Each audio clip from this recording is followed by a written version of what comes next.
What's up, everyone? Welcome to the video. Today we're going to take a look at how to replace the battery in this Lexus Smart Key Remote Fob.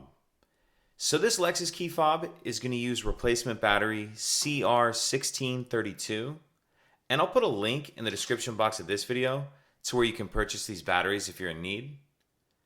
The first thing we want to do is remove the emergency key that's in the bottom of our key fob. That's done by pressing this release here, and then the emergency key will slide out like that. Now if we hold the key fob with the buttons facing down and we take a look at the space where this key just came out of, we see this little notch right here. And if you notice, there's a little bit of a lip on this key. What I'm going to do is put the key in the notch like that, and then I'm just going to twist it. And as you do that, it pops the back of the shell up. Go ahead and pull the back all the way off.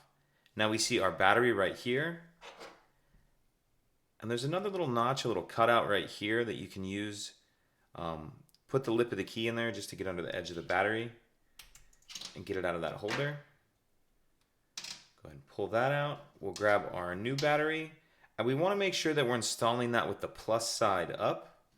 And you kind of want to start this end in first where you see that little metal holder.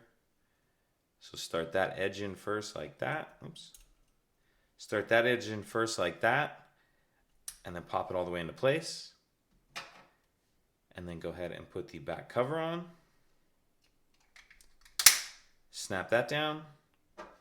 Slide our emergency key back in. And that's it. If you have any questions, please let me know.